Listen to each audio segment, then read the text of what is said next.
Coucou la famille, bienvenue sur la chaîne. Heureux de vous retrouver aujourd'hui pour une nouvelle vidéo. Bien sûr, avant de rentrer dans le vif du sujet, j'invite tous ceux et celles qui aiment le contenu à liker et à partager la vidéo avec votre entourage.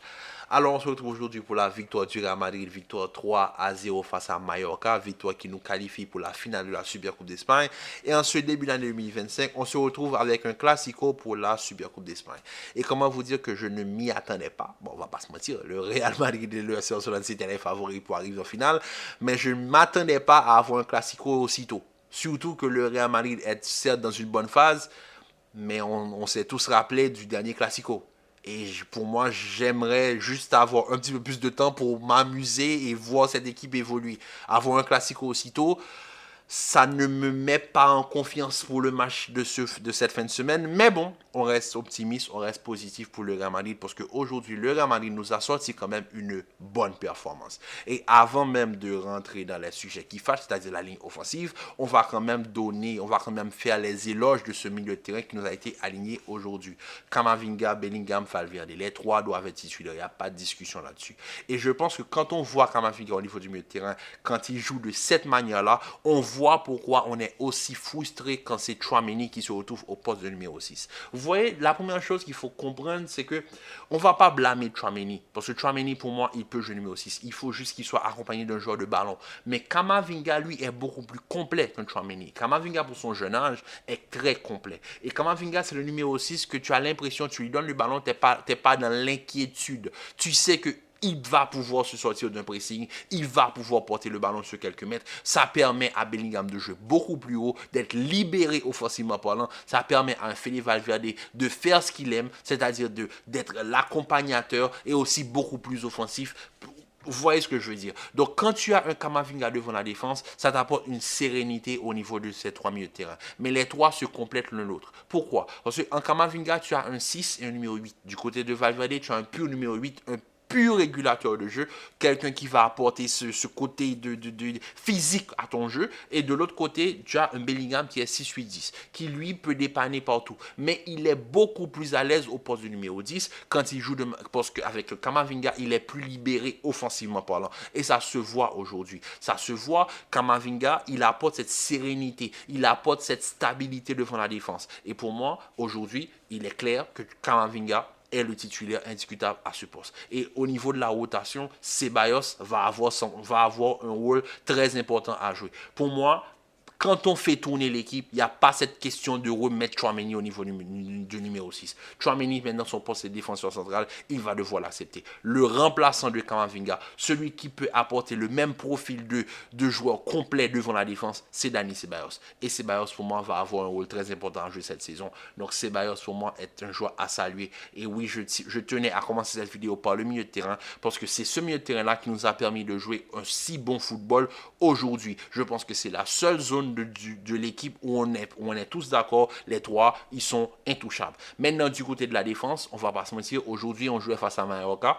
On a fini le match quand même à 28 tirs à 8, dont 0 tir cadré. On pouvait jouer sans gardien, ils n'allaient jamais marquer. Kyle Larin aujourd'hui n'était pas dans son meilleur jour, donc tant mieux pour nous. Lucas Vazquez, beaucoup plus offensif, libéré, vu que l'équipe, c'est un vrai 4-4-2 qui défendait très très bas. Donc Lucas Vazquez pouvait jouer beaucoup plus haut. Ferland Mendy, pas vraiment inquiété de son côté, il était tranquille lors de ce match. Tchouaméni au niveau de la défense avec Rudiger, bon, ça, on voit qu'il y a encore certaines choses à ajuster, mais on le voit, Tchouaméni aujourd'hui, il n'a pas joué un mauvais match, pareil pour Rudiger. Et pour moi, aujourd'hui, la défense on ne peut pas critiquer la défense du Real Madrid. Le seul secteur du Real Madrid que je pense qui est critiquable aujourd'hui, c'est le secteur offensif. Et là, on va entrer dans le vif du sujet. Les trois ne peuvent pas jouer ensemble. Rodrigo, Mbappé et Vinicius ne peuvent pas jouer ensemble. Clair, net et précis. Les trois sont attirés par le même côté et le côté appartient déjà à Vinicius. À moins que le Real décide de se débarrasser de Vinicius et donne le côté à Mbappé. Pour moi, il n'y a pas de cohésion entre les trois. Rodrigo ne peut pas jouer avec les deux. Vinicius ne peut pas jouer avec Mbappé parce que j'ai l'impression que quand Vini a le ballon, Mbappé ne sait pas comment se positionner. Il ne peut pas faire les appels de numéro 9 parce qu'Mbappé n'est pas un numéro 9. Quand Vinicius a le ballon, Mbappé, au lieu de se libérer du marquage, de faire les 1-2, etc., etc.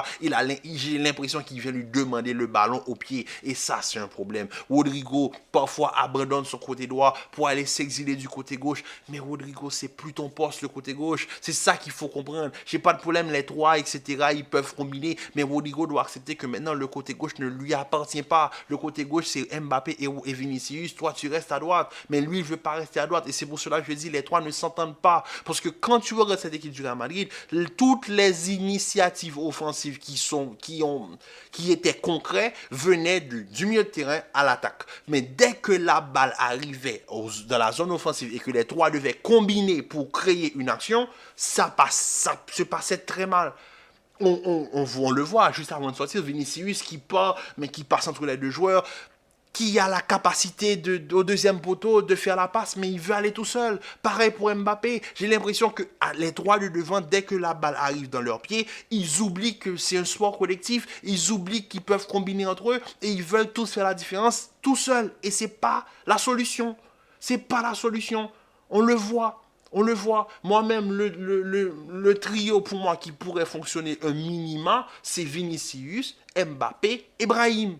Parce que Mbappé joue très bien, combine très bien avec Brahim. Brahim, on le sait, son côté droit, il l'aime très bien, il aime jouer à droite. Donc Brahim, on peut le laisser jouer à droite, même un Arda de temps en temps. Il faut plus aligner les trois ensemble. Les trois ne peuvent pas jouer ensemble. Vinicius et Mbappé sont pas compatibles. C'est l'un ou l'autre, mais plus les deux en même temps. Ça se voit, ils se mâchent l'un sur l'autre. Et ça, c'est un problème. Quand je regarde le Real Madrid aujourd'hui, la défense, ça va, les rentrées, ça va, Asensio, petit bijou, futur numéro 4 du Real Madrid. Asensio, pour moi, doit être au niveau du Real Madrid d'ici la fin de la saison, peut-être pour partir de la saison prochaine en tant que titulaire indiscutable. Mais Asensio, cette maturité qu'il a dans son jeu, mais c'est exceptionnel. Ceballos, quand il fait ses rentrées en jeu, comme je l'ai dit, Ceballos, il a cette capacité de créer de très bas sur le terrain, cette capacité de libérer les milieux avec lesquels il joue, permet à Bellingham de jouer beaucoup plus haut, de Valverde de jouer beaucoup plus haut, parce que Ceballos arrive à gérer la pression, et ça apporte une sérénité à ton équipe. Quand tu regardes Brahim, quand il rentre, il arrive, il fait combinaison, il fait pas décisive, il arrive, tu vois, il fait la passe pour le autogol du capitaine de Mallorca, mais tu vois que l'appel, la combinaison avec Mbappé, ça va vite parce que Kylian comprend le jeu de Brahim et Brahim comprend le jeu de Kylian. Mais Kylian et Vinicius ne se comprennent pas. Et c'est là que je me dis qu'il y a un problème, au fait. Je peux comprendre que les trois sont très forts, Rodrigo est très fort, les trois, comment tu fais pour mettre qui sur le banc? Ben, il va falloir trancher dans le vif, là, maintenant. Et là, c'est plus possible, hein. On va jouer face à Barcelone, et comment vous dire, je ne suis pas confiant. Parce que moi, je me dis que face à Barcelone, je vais me retrouver dans la situation comme on était l'année dernière, en début de saison, à compter sur Bellingham qui va plonger dans les espaces et marquer ses buts. Parce que quand on regarde la ligne offensive des trois de devant, tu te dis, mais la situation, si la balle arrive dans la zone et les trois doivent combiner, ils peuvent pas. Ils peuvent pas parce qu'ils se comprennent pas. Ils n'arrivent pas à s'entendre et ça, c'est un problème. Maintenant, quand Vini marque des buts, il va célébrer comme Kylian marque des buts, célèbre comme Vini. Ça c'est pour les photos. Mais sur le terrain, ça se voit qu'ils ne s'entendent pas sur le terrain, ça se voit. Quand Vini a le ballon, Kylian lui demande toujours au pied, mais Kylian ne fait pas les appels. Tandis qu'avec Brahim, c'est différent. Parce que Brahim, ce n'est pas le joueur qui va empiéter sur le territoire de Kylian. Brahim comprend Kylian. Kylian lui donne le ballon, il sait très vite que Kylian va se replacer. Et Vinicius et Kylian ne s'entendent pas de la même manière, c'est pas la même chose. Je ne sais pas si ce que je dis fait sens pour vous, mais c'est la vérité. Ils n'arrivent pas à s'entendre. Et ça, c'est un problème. On va jouer face à Barcelone qui, certes, Lewandowski, dans les grands matchs, il a tendance à disparaître, mais Barcelone, ils ont un système offensif beaucoup plus cohérent que le nôtre. Hein. Lamine Yamal sur son côté droit, Rafinha sur son côté gauche, il y a les milieux qui savent comment s'ajuster, il y a les circuits de passe qui sont déjà prédéfinis. Tout est une question de cohérence sur le terrain. Et puis, il y a ce qu'on appelle les go-to-play. Bon, go-to-play en basketball, c'est-à-dire que les circuits automatiques travaillent à l'entraînement qui connaissent par la perfection, ça se voit, les relances Pedri, Pedri renverse le jeu rapidement sur la mine, permet à Pedri de gagner des kilomètres, Rafinha va traverser de l'autre côté, Yamal va transverser le jeu, vous voyez ce que je veux dire? Donc c'est déjà prédéfini, tu comprends, tu vois ce que veut faire le FC Barcelone. Mais le Real Madrid, tu te dis que à partir de la ligne du milieu de terrain, c'est une énigme. Arrivé au niveau de la ligne offensive, tu ne sais pas sur quoi tu vas tomber au fait. Tu ne sais pas à quoi t'attendre. Est-ce que tu vas t'attendre à une explosion de Kylian au niveau de la profondeur? Est-ce que c'est Vini qui va faire le show sur son côté? Est-ce que Rodrigo va accepter finalement de rester sur son côté droit, faire la différence et libérer les ballons pour les autres? On ne sait pas. Jusqu'à présent, on est en décembre, on est en janvier, on ne sait pas. On ne sait pas. On ne sait pas encore c'est quoi le vrai circuit offensif du Real Madrid. C'est quoi les circuits de passe. Comment les joueurs se positionnent. Et ça fait quand même 4-5 mois qu'ils jouent ensemble. Donc il va falloir vite trouver. Parce que là, face à Mallorca aujourd'hui, ça passe. Mais en début de match, on va pas se mentir. Hein, Mallorca, ils arrivent à casser le pressing du Real Madrid parce qu'il y a des gens de devant qui font pas d'efforts défensifs. Vous voyez ce que je veux dire? Donc tout ça fait que, tout ça revient à dire que le problème du Real Madrid, c'est pas le milieu de terrain, c'est pas la défense, c'est la ligne offensive. Et c'est la ligne sur laquelle je pense que tu as plus de talent. Malheureusement, c'est le problème de ton équipe et il va falloir trancher dans le vif. Et c'est pour cela que je dis que oui, c'est vrai que individuellement ils sont forts et j'ai l'impression qu'ils sont restés dans ce concept de individualité. On est fort individuellement parlant, donc on doit faire des différences individuelles. Mais non, pas du tout.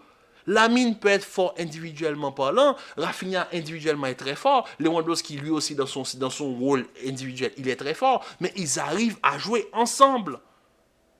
Il va falloir trouver une solution et vite. Je ne sais pas comment on va faire face à Barcelone. Moi, comme je vous le dis, je ferai une vidéo pour donner mon pronostic, mais moi, je dis, je ne suis pas très confiant parce que le secteur offensif du Real Madrid est encore une énigme à ce niveau de la saison et je ne m'y attendais pas. Je ne m'y attendais pas. Parce qu'on le voit, Rodrigo, quand il joue sans les deux autres, il joue beaucoup mieux. Vinicius, quand il joue sans Mbappé, il est un petit peu plus libéré. Vinicius et Rodrigo, ils s'entendent beaucoup mieux.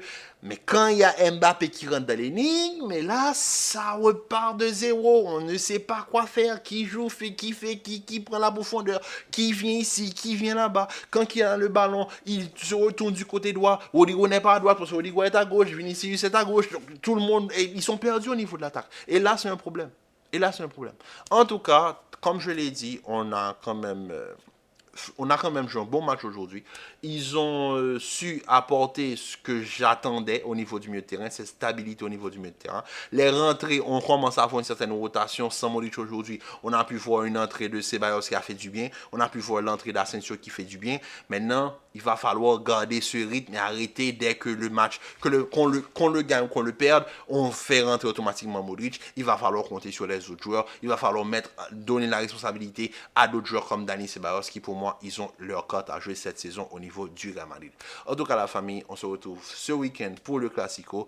Prenez soin de vous, commentez, likez, partagez, restez en paix, en santé. On se dit à très vite pour une nouvelle vidéo.